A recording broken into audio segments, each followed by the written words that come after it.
Bonjour à tous, je vous retrouve aujourd'hui pour une nouvelle vidéo Pause Patrimoine. Je suis aujourd'hui à Saint-Pierre-sur-Erve, petite commune située au sud des Coëvrons et labellisée Petite Cité de Caractère depuis 2013, au cœur d'un site classé Natura 2000.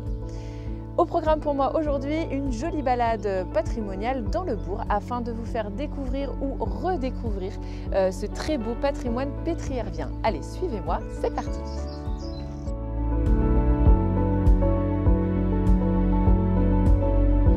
Implanté au bord de la rivière l'Erve et à l'entrée du canyon de Sauge, le bourg de Saint-Pierre-sur-Erve s'épanouit dans un cadre naturel privilégié.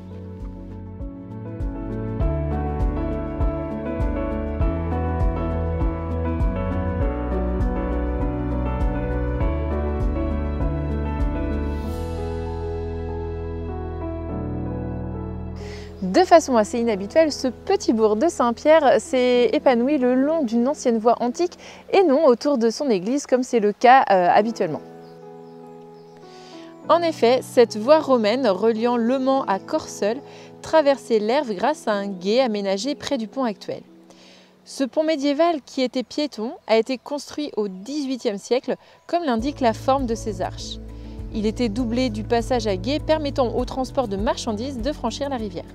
Aujourd'hui, ce pont permet de relier les hameaux d'Erve et des Croix.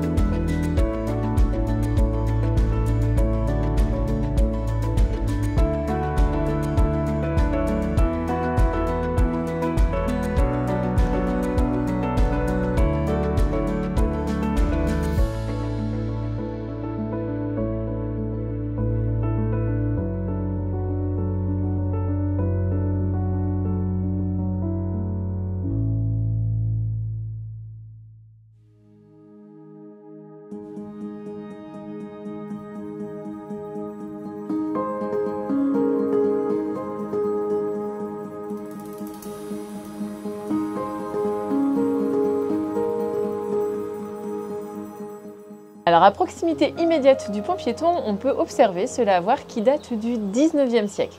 Il est équipé de chaînes, ce qui permettait au plancher de s'adapter à la hauteur de la rivière l'Erve.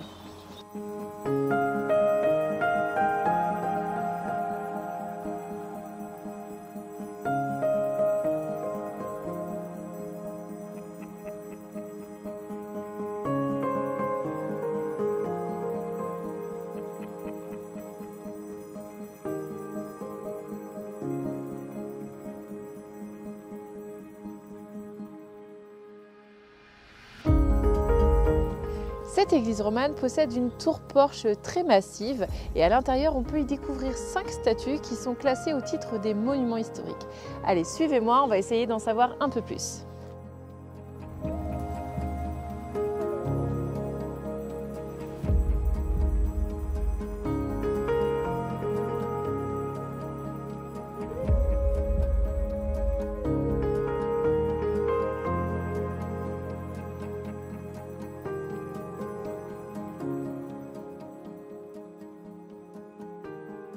Alors ici, on a une première statue en pierre qui représente Sainte Catherine, qui tient une roue dentelée, qui est l'instrument de son supplice. Elle est accompagnée de ses 2 donateurs et cette statue date du XVIe siècle.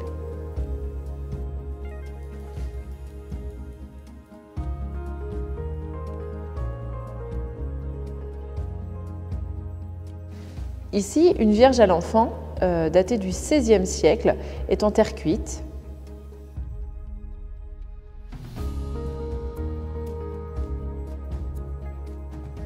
Ici, on y voit les statues de Saint-Pierre et Saint-Paul, datées de la fin du XVIIe siècle. Elles sont également en terre cuite. Enfin, on peut y observer ce très beau Christ en croix. Alors dans cette église, on peut découvrir les 2 pierres tombales des époux Huette et Alix Courtin. Une inscription nous indique qu'ils trépassèrent tous les 2 en l'an de grâce 1330 et 1343. La pierre tombale d'Alix Courtin, quant à elle, il faut savoir qu'elle a servi de table d'autel dans la chapelle Saint-Sylvain que nous allons découvrir dans un instant. Et c'est la raison pour laquelle son visage est quasiment intégralement effacé.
Notre balade patrimoniale nous amène maintenant ici à la chapelle Saint-Sylvain qui est située à la sortie du bourg en direction de Saint-Jean-sur-Erve.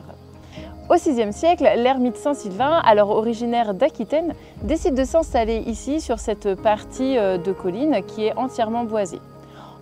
En 1431, Jean de Théval, alors seigneur de Saint-Pierre-sur-Erve, décide d'y faire édifier cette chapelle. Depuis le Moyen-Âge, de nombreux pèlerins viennent y faire leur dévotion et ont pour coutume de graver des graffitis sur les murs de la chapelle pour indiquer leur passage.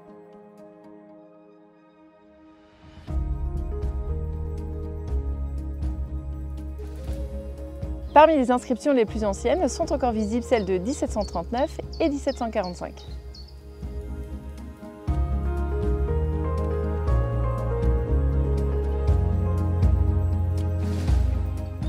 Voilà, j'espère que vous en aurez appris un peu plus sur ce très beau patrimoine ici à Saint-Pierre-sur-Erve, classé petite cité de caractère. N'hésitez pas à venir découvrir ou redécouvrir ce village et ne manquez surtout pas la fête des Lumières qui se déroule ici chaque 15 août. L'occasion de venir découvrir ce village éclairé par plus de 7000 petites bougies. A très bientôt pour de nouvelles vidéos. Bye bye!